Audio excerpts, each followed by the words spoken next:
Andarki namaste. I am K. Anil Reddy, JL in Political Science, Government Junior College, Kachiguda. In the last class, we are studying about the 73rd Amendment Act. Okay, so we are discussing the main provisions, right? So, as part of the main provisions, so far we have discussed the first 3 points. Okay, that is the Gram Sabha, composition of Panchayati Raj institutions, and reservation of seats. Reservation of seats should be provided to scheduled castes and scheduled tribes according to their population. Okay, and women also should be provided with 1/3 of the seats.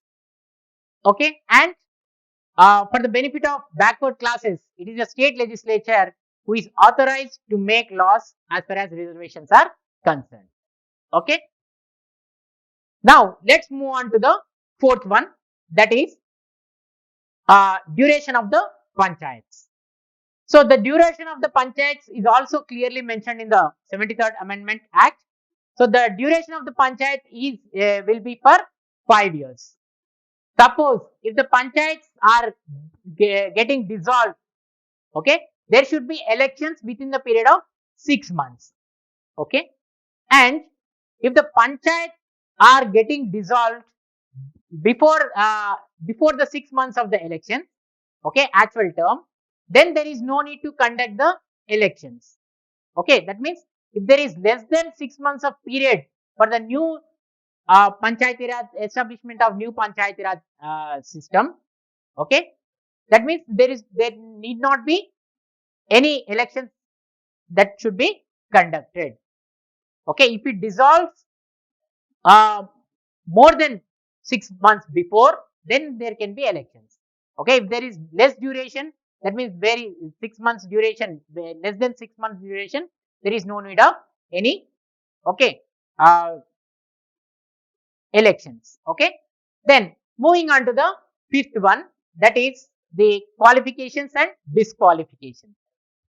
Qualifications and disqualifications are concerned, the 73rd Amendment Act clearly lays down certain qualifications for the candidates who are contesting in the Panchayati Raj institutions.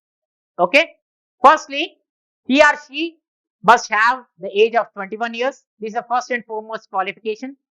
Secondly, he or she must be the registered voter in that particular area.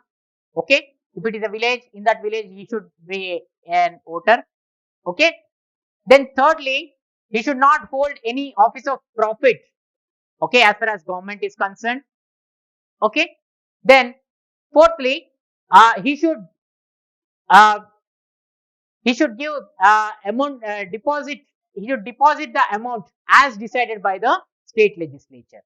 Okay, while he contests in the election, he has to deposit certain amount as decided by the state legislature. And fifth is very important thing. Whoever has the candidate, whoever contests in the election, if he has more than 3 children, okay, more than three children, then he is not entitled to contest in the election. So this provision we have brought during the erstwhile Andhra Pradesh itself, during the United Andhra Pradesh itself. So this provision has come into existence from 30th of May 1995. So after 1995, whoever has 3 and more than 3 children will not be able to contest in the election. That means whoever has, okay, less than 3 children, 2 or 1 child, they can contest in the elections. They are eligible to contest in the elections. Okay. Then coming to the sixth point, powers and functions. Article 243G of our Indian Constitution clearly lays down the powers and functions of the Panchayati Raj institutions. Okay.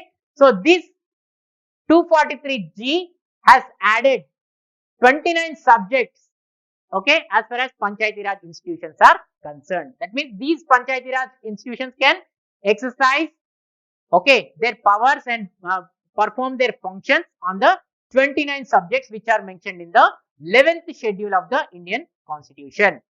Okay, for example, you take providing drinking water, implementing certain welfare programs, agriculture, okay, sanitization, public health.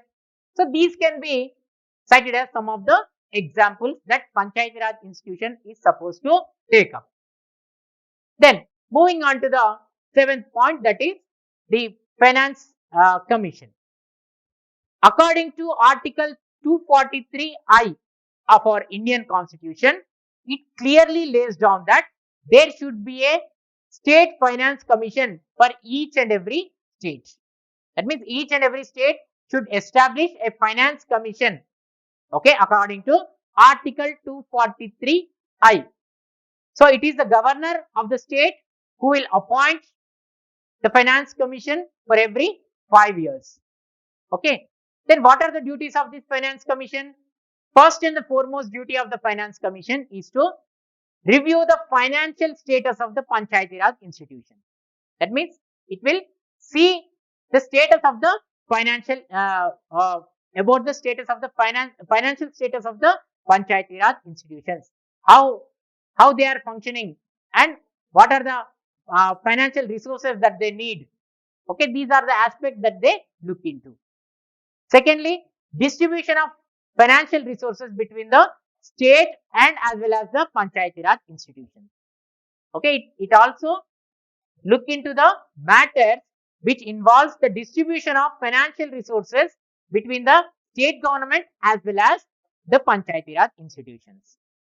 Okay, and thirdly, it also recommends on the basis of the consolidated fund of the state and Panchayati Raj institutions. The fund that needs Panchayati Raj institutions needs to get from the consolidated fund of the state. Okay, what is the amount that should go to the Panchayati Raj institutions will also be recommended by the finance commission. So this finance commission will submit its report to the governor for every 5 years. Okay, after studying all these aspects, financial aspects of the Panchayati Raj institutions, it makes certain it recommends certain suggestions to the governor. Coming to the eighth point, that is the election commission, state election commission. According to Article 243K of our Indian Constitution, is telling us about the state election commission. So state election commission is also again is in the hands of the governor. The governor of the state should appoint the state election commission. The service and the tenure also will be decided by the governor of that particular state. Okay, and what are the main powers and functions? Firstly, the state election commission will make sure that the preparation of the voter list and updating the voters list as far as local bodies are concerned. Okay, the first and foremost duty is to make sure that voters list is prepared and it is updated from time to time. Okay, secondly, it allots symbols to the various parties who are contesting in the local body elections. Okay, so there will be some don't happen on the political party basis. So therefore, each and every candidate should have a symbol. So that symbol will be allotted by the election commission. Thirdly, the main and foremost duty of the election commission is to conduct the elections in free and fair manner. Okay, it is a duty of the election commission to make sure that elections do take place in free and fair manner. Okay, so panchayat Raj సంస్థలకు సంబంధించి మనం 73వ రాజ్యాంగ సవరణ చట్టంలో ఉన్నటువంటి ప్రధానమైనటువంటి అంశాల గురించి చెప్పుకుంటున్నాం. దాంట్లో భాగంగా గ్రామ సభ గురించి చెప్పుకున్నాం, పంచాయతీరాజ్ సంస్థల యొక్క నిర్మాణం గురించి చెప్పుకున్నాం, అలానే పంచాయతీరాజ్ సంస్థల్లో ఉన్నటువంటి రిజర్వేషన్ సదుపాయం గురించి కూడా చెప్పుకోవడం అనేది జరిగింది. అంటే రిజర్వేషన్ విషయానికి వస్తే ఖచ్చితంగా షెడ్యూల్ కులాలకి, షెడ్యూల్ తెగల వాళ్ళకి వాళ్ళ యొక్క జనాభా ఆధారంగా రిజర్వేషన్ అనేది కల్పించాలి. అలానే 1/3 వంతు రిజర్వేషన్ అనేది కూడా ఖచ్చితంగా మహిళలకు కల్పించాలి. ఇక వెనుకబడినటువంటి తరగతుల విషయానికి వచ్చినప్పుడు పంచాయతీరాజ్ సంస్థల్లో వాళ్ళకి రిజర్వేషన్ కల్పించాలి అంటే ఆ యొక్క అధికారం రాష్ట్ర శాసనసభకే ఇవ్వడం అనేది జరిగింది. సో రాష్ట్ర శాసనసభలు కావాలంటే నిర్ణయం తీసుకొని వెనుకబడినటువంటి తరగతుల వాళ్ళకి రిజర్వేషన్ సదుపాయాలు కల్పించవచ్చు. ఓకే, ఇక ప్రస్తుతం తెలంగాణలో బీసీలకు వెనుకబడినటువంటి తరగతుల వాళ్ళకి 34% రిజర్వేషన్ సదుపాయాలు అనేవి కల్పించడం జరుగుతుంది. అలానే ఎవరైతే మహిళలు ఉన్నారో వాళ్ళకి 50% రిజర్వేషన్ అనేది కల్పించడం జరుగుతుంది. షెడ్యూల్ కులాలు, షెడ్యూల్ తెగలకు కూడా రిజర్వేషన్ సదుపాయం అనేది ప్రస్తుతం అమల్లో ఉందని చెప్పుకోవచ్చు. ఓకే, సో ఇక 4వ అంశం విషయానికి వస్తే ముఖ్యమైనటువంటిది పదవీ కాలం. పదవీ కాలం విషయానికి వచ్చినప్పుడు పంచాయతీరాజ్ సమస్యలకు సంబంధించి 5 సంవత్సరాల పదవీ కాలంగా 73వ రాజ్యాంగ సవరణ చట్టం అనేది సూచిస్తుంది. ఓకే, ఒకవేళ ఓకే పదవి కంటే ముందు రద్దయినట్టయితే, ఓకే పదవీ కాలం కంటే ముందే రద్దయినట్టయితే తిరిగి 6 నెలల కాలంలోపే ఎన్నికలు అనేవి నిర్వహించాలి. అయితే ఒకవేళ 6 నెలల కంటే తక్కువ సమయం ఉన్నప్పుడు ఒకవేళ ఆ యొక్క పంచాయతీలు కావచ్చు, మండల పరిషత్ కావచ్చు, జిల్లా పరిషత్లు కావచ్చు, ఒకవేళ రద్దయినట్టయితే వాటికి ఎన్నికలు నిర్వహించాల్సినటువంటి అవసరం లేదు. అంటే ఎప్పుడైతే ఎన్నికలు అనేవి ఓకే 6 మంత్స్ టైం అంటే 6 నెలలు, ఆ 6 నెలల కంటే తక్కువ సమయంలో రద్దయినట్టయితే అప్పుడు ఎలక్షన్స్ నిర్వహించాల్సినటువంటి అవసరం లేదు. కానీ 6 నెలల కంటే ముందే ఎప్పుడు రద్దయినా కూడా వాటికి ఎన్నికలు అనేవి 6 నెలల కాలంలో నిర్వహించాల్సినటువంటి అవసరం ఉంటుంది. ఇక 5వ అంశం అర్హతలు, అనర్హతలు. సో 73వ రాజ్యాంగ సవరణ చట్టం అనేది ఓకే పంచాయతీరాజ్ సమస్యలకు సంబంధించి ఎవరైతే పోటీ చేస్తారో వాళ్ళకి సంబంధించి కొన్ని అర్హతల్ని, అనర్హతలను కూడా సూచించడం జరిగింది. దాంట్లో మొట్టమొదటిది ఏంటి అంటే 21 సంవత్సరాల వయసు అనేది కలిగి ఉండాలి. ఇక రెండో అంశం వచ్చేసేసి ఏంటంటే ఎవరైతే అభ్యర్థి పోటీ చేస్తారో ఆ అభ్యర్థి ఆ యొక్క ప్రాంతం యొక్క ఓటర్ అయి ఉండాలి. సపోజ్ గ్రామంలో ఎన్నికలు జరుగుతున్నాయి అంటే ఆ గ్రామ ఓటర్ అయి ఉండాలి. ఇక మూడో అంశం విషయానికి వస్తే ఎప్పుడైతే గ్రామంలో లేదా పంచాయతీరాజ్ సంస్థలకు ఎన్నికలు జరుగుతాయో ఆ పదవికి పోటీ చేసేటువంటి వ్యక్తి ఎటువంటి లాభసాటి పదవిని చేపట్టడానికి వీల్లేదు. ముఖ్యంగా ప్రభుత్వం నుంచి వచ్చేటువంటి లాభసాటి పదవిని ఏది కూడా చేపట్టడానికి వీల్లేదు. ఇక 4వ అంశం వచ్చేసేసి రాష్ట్ర శాసనసభ సూచించిన విధంగా తగినటువంటి డిపాజిట్ అనేది చెల్లించాలి.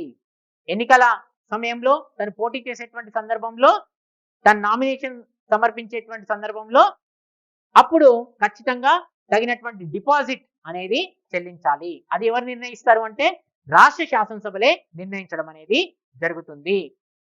ఓకే, ఇక 5వ అంశం విషయానికి వస్తే ఓకే ఎవరికైతే ఓకే ముగ్గురు కంటే ఎక్కువ సంతానం అనేది ఉంటుందో, ముగ్గురు లేదా అంతకంటే ఎక్కువ సంతానం ఉన్నటువంటి వాళ్ళను అనర్హులుగా ఈ యొక్క చట్టం అనేది ప్రకటిస్తుంది. ముఖ్యంగా ఆంధ్రప్రదేశ్ లో మనం రూపొందించుకున్నటువంటి పంచాయతీరాజ్ వ్యవస్థ చట్టం ఎప్పుడైతే అమల్లోకి వచ్చిందో ఆ సంవత్సరం తర్వాత ఆ నెక్స్ట్ ఇయర్ నుంచి 1995 మే ఓకే 30వ తారీఖు నుంచి ఈ యొక్క నిబంధన అనేది అమల్లోకి రావడం జరిగింది. ఓకే, ఎవరు అర్హులు అంటే కేవలం 2 సంతానాలు ఉన్నటువంటి వ్యక్తులు మాత్రమే పంచాయతీరాజ్ వ్యవస్థలో పోటీ చేయడానికి అర్హులుగా చెప్పుకోవచ్చు. ఓకే, 3 లేదా అంతకంటే ఎక్కువ సంతానం ఉన్నట్టయితే ఖచ్చితంగా వాళ్ళని అనర్హులుగా ప్రకటించడం అనేది జరుగుతుంది. ఇక 6వ అంశం వచ్చేసేసి ఓకే అధికారాలు, విధులు. ఓకే, అధికారాలు, విధులు అనేవి మన భారత రాజ్యాంగంలో 343 జీలో పంచాయతీరాజ్ సంస్థలకు సంబంధించినటువంటి అధికారాలు, విధులను స్పష్టంగా పేర్కొనడం అనేది జరుగుతుంది. ఓకే, ఇదే కాకుండా 11వ షెడ్యూల్ ని కూడా దీనికి చేర్చడం జరిగింది. కాబట్టి 11వ షెడ్యూల్లో 29 అంశాలను పేర్కొనడం జరిగింది. ఆ 29 అంశాల పైన పంచాయతీరాజ్ సంస్థలకి అధికారాలు అనేవి ఉంటాయి. ఓకే, సో అందులో ముఖ్యమైనటువంటి విషయాలు ఏంటి? వ్యవసాయం కావచ్చు, పారిశుద్ధ్యం కావచ్చు, ఓకే ఇవే కాకుండా ప్రజారోగ్యం కావచ్చు, సంక్షేమ పథకాలు కావచ్చు, ఇవన్నిటిని కూడా కొన్ని ముఖ్యమైనటువంటి అంశాలుగా మనం చెప్పుకోవచ్చు. ఆ 29 అంశాలలో వీటిని ముఖ్యమైనటువంటి అంశాలుగా మనం చెప్పుకోవచ్చు. ఈ 29 అంశాల పైన వాళ్ళు ఓకే అభివృద్ధి కార్యక్రమాలను రూపొందించి అమలు చేసేటువంటి ఓకే అధికారం అనేది వాళ్ళకి ఉంటుంది. ఇక 7వ అంశం విషయానికి వస్తే రాష్ట్ర ఆర్థిక సంఘం 243I 243I ప్రకారం భారత రాజ్యాంగంలో ఉన్నటువంటి 243I ప్రకారం రాష్ట్ర స్థాయిలో రాష్ట్ర ఆర్థిక సంఘాన్ని ఏర్పాటు చేసుకునేటువంటి సదుపాయం ఇది కల్పించింది. సో రాష్ట్ర ఆర్థిక సంఘాన్ని ఎవరు నియమించాలి అంటే రాష్ట్ర గవర్నరే నియమించాలి. ప్రతి 5 సంవత్సరాలకు కూడా ఒక ఆర్థిక సంఘాన్ని రాష్ట్ర గవర్నర్ నియమించేటువంటి అధికారం ఉంటుంది. అయితే ఈ ఆర్థిక సంఘం యొక్క ముఖ్య ఉద్దేశం ఏంటి అంటే ముఖ్యంగా పంచాయతీరాజ్ సంస్థలకు సంబంధించినటువంటి ఆర్థిక అంశాలను సమీక్షించడం. అంటే అవి ఆర్థిక పరంగా ఎలా ఉన్నాయి, వాటి యొక్క ఒకే స్థాయి ఎలా ఉంది అనేటువంటి అంశాలను ఎప్పటికప్పుడు సమీక్షించడం. ఓకే, ఇక రెండవది వచ్చేసేసి రాష్ట్ర ప్రభుత్వం మరియు పంచాయతీరాజ్ వ్యవస్థలకు సంబంధించినటువంటి ఆ రెండిటి మధ్య ఆర్థిక పరమైనటువంటి పంపిణీ ఎలా జరగాలనేది ఇది నిర్ణయిస్తుంది. అంటే రాష్ట్ర ప్రభుత్వం మధ్య అలానే ఓకే పంచాయతీరాజ్ సంస్థలు ఏవైతే ఉంటాయో ఈ రెండిటి మధ్య కూడా ఆర్థిక పంపిణీ ఎలా జరగాలో ఇది సూచించడం అనేది జరుగుతుంది. ఇక 3వ అంశం వచ్చేసేసి రాష్ట్ర సంఘటిత నిధి నుండి పంచాయతీరాజ్ సంస్థలకి ఏ విధంగా ఆర్థిక పరమైనటువంటి నిధులు వెళ్ళాలో అనేటువంటి అంశం పైన కూడా ఇది తగినటువంటి సూచనలు చేస్తుంది. అంటే ఎంతవరకు ఆర్థిక పరమైనటువంటి కేటాయింపులు చేయొచ్చో ఇది నిర్ణయిస్తుందని మనము చెప్పుకోవచ్చు. ఓకే, తర్వాత ఓకే సో ఈ విధంగా ప్రతి 5 సంవత్సరాలకి ఆర్థిక సంఘం అనేది తన నివేదికను రాష్ట్ర గవర్నర్ కు సమర్పించడం అనేది జరుగుతుంది. సో ఈ యొక్క ఆర్థిక సంఘంలో ఒక చైర్మన్, 4 ఇతర సభ్యులు అనే వాళ్ళు ఉంటారు. So this state finance commission will consist of A chairman and followed by 4 other members. ఇక 8వ అంశం విషయానికి వస్తే రాష్ట్ర ఎన్నికల సంఘం. రాష్ట్ర ఎన్నికల సంఘం అనేది భారత రాజ్యాంగంలో 243K ఓకే 243K ప్రకారం రాష్ట్ర ఎన్నికల సంఘాన్ని ఏర్పాటు చేసుకునేటువంటి అవకాశం ఓకే ఇది కల్పించిందని చెప్పుకోవచ్చు. ఓకే, రాష్ట్ర ఎన్నికల సంఘాన్ని రాష్ట్ర గవర్నర్ నియమించడం జరుగుతుంది. ఆ రాష్ట్ర ఎన్నికల సంఘానికి సంబంధించి సర్వీస్ నిబంధనలు కావచ్చు, పదవీ కాలం కావచ్చు నిర్ణయించేటువంటి అధికారం రాష్ట్ర గవర్నర్కే ఉంటుంది. ముఖ్యంగా ఈ యొక్క రాష్ట్ర ఎన్నికల కమిషన్ ఎందుకు ఏర్పాటు చేయడం జరిగింది అంటే నిష్పక్షపాతంగా ఎన్నికలు నిర్వహించేందుకు ఈ యొక్క కమిషన్ ను ఏర్పాటు చేయడం అనేది జరిగింది. అయితే రాష్ట్ర ఎన్నికల సంఘానికి సంబంధించి ముఖ్యమైనటువంటి విధులు ఏంటో మనం అర్థం చేసుకోవాలి. మొట్టమొదటి విధి ఏంటి అంటే ఎప్పటికప్పుడు ఓకే ఓటర్ల జాబితాను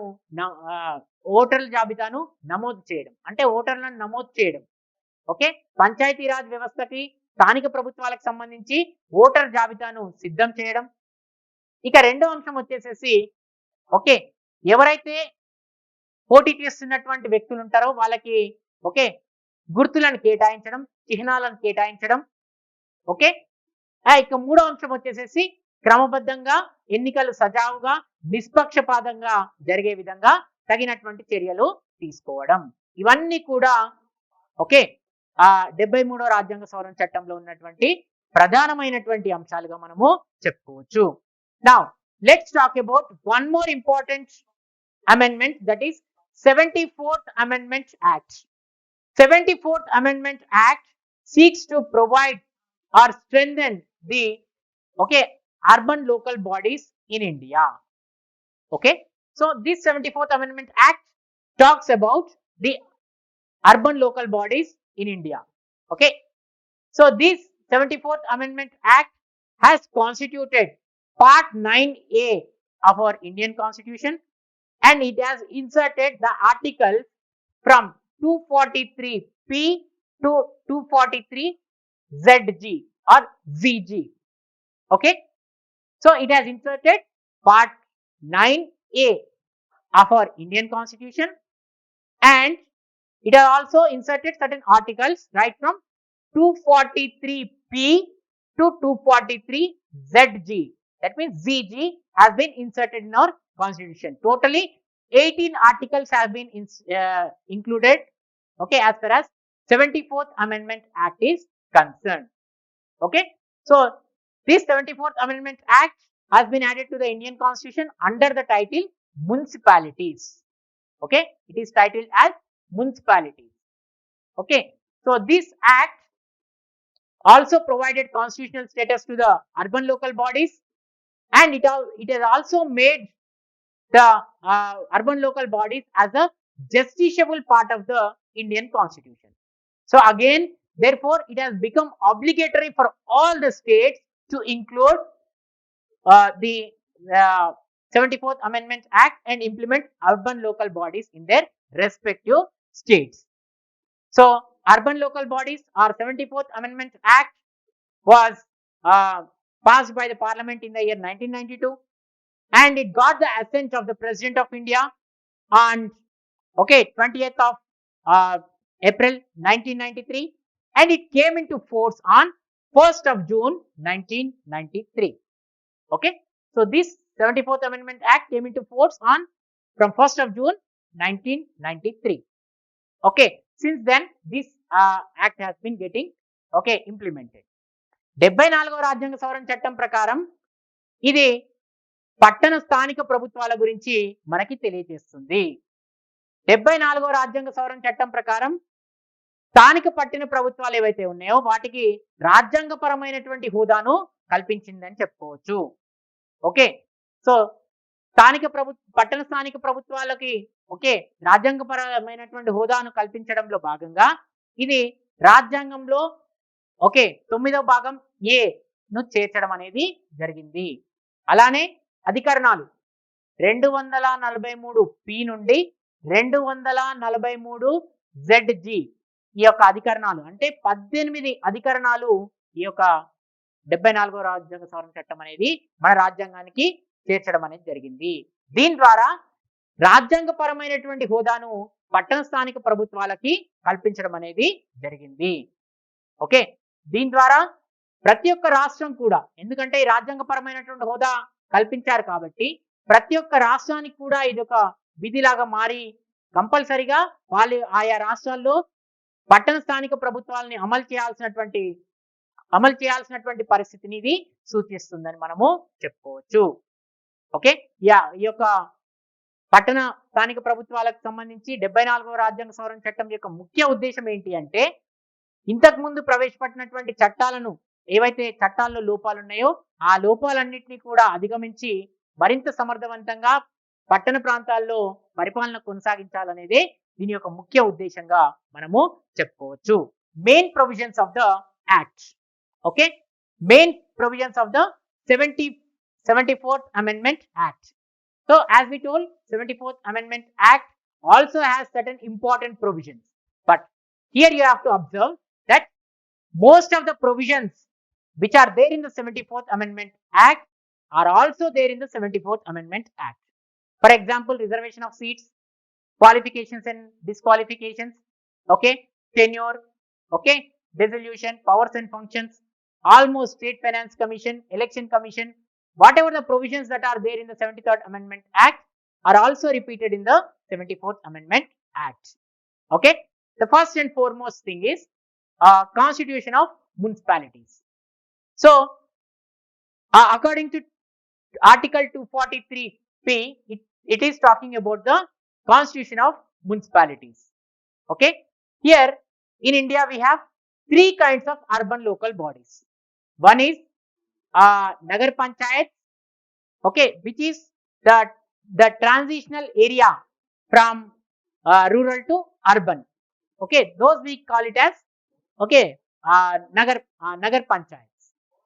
Secondly, municipalities which exist in the smaller urban area, and finally municipal corporations, they exist in the larger urban areas. So this is the constitution of municipalities. Okay, one is Nagar Panchayat, okay, which is the transitional area from rural to urban. Municipality is nothing but it is in the smaller urban areas, and municipal corporation which exists in the larger urban areas. Then let's move on to the composition. Okay, so the composition of the municipalities is concerned. There are directly elected members and also indirectly elected members. Who are elected directly? The councillors. Okay, in Nagar Panchayats and municipalities, the elected members are called councillors. Okay, councillors of Nagar Panchayats as well as municipalities will be elected directly. And when we come to municipal corporations, the corporators will be get elected directly.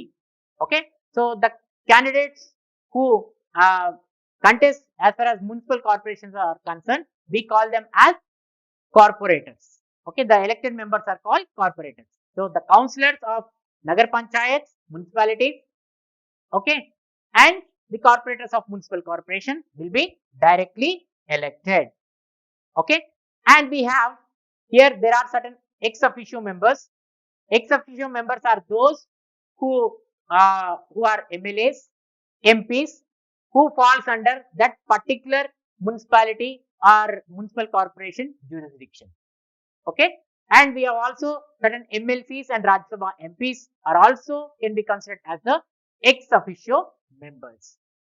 Okay, 74వ రాజ్యాంగ సవరణ చట్టంలో ఉన్నటువంటి ప్రధానమైనటువంటి అంశాల గురించి తెలుసుకోవాలి.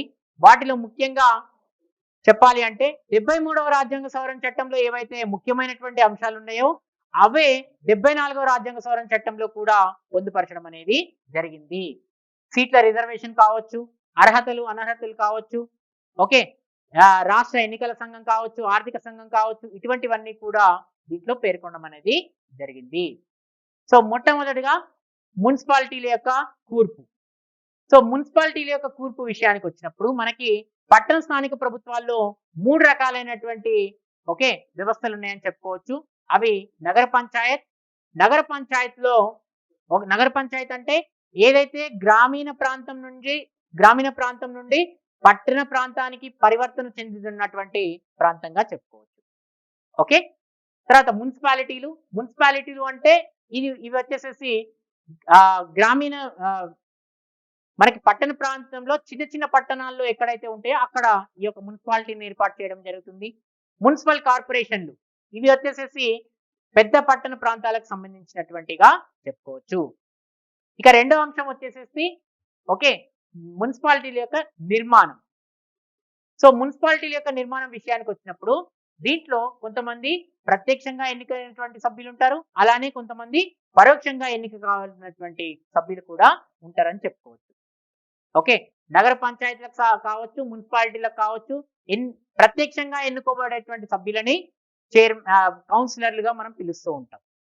Okay, తర్వాత municipal కార్పొరేషన్లకు సంబంధించి ఓకే వీళ్ళని కార్పొరేటర్గా పిలవడం అనేది జరుగుతుంది. అంటే ఎవరైతే మున్సిపల్ కార్పొరేషన్లకు ఎన్నిక కావడం అనేది జరుగుతుందో వాళ్ళని కార్పొరేటర్లుగా పిలవడం అనేది జరుగుతుంది. సో వీళ్ళే కాకుండా పరోక్షంగా ఎన్నికయ్యేటువంటి వాళ్ళు చైర్మన్, వైస్ చైర్మన్, ఓకే మున్సిపాలిటీకి సంబంధించినటువంటి చైర్మన్, వైస్ చైర్మన్, అలానే పాలక మండలిలో కూడా నగరపాలక వ్యవస్థలో మేయర్, డిప్యూటీ మేయర్ వీళ్ళందరినీ కూడా మనము పరోక్షంగా ఎన్నుకోవడం అనేది జరుగుతుంది. వీళ్ళతో పాటు ఎక్స్ అఫిషియో సభ్యులు కూడా దీంట్లో భాగంగా ఉంటారని మనము చెప్పుకోవచ్చు. So rest of the things we will discuss in the next class. Thank you.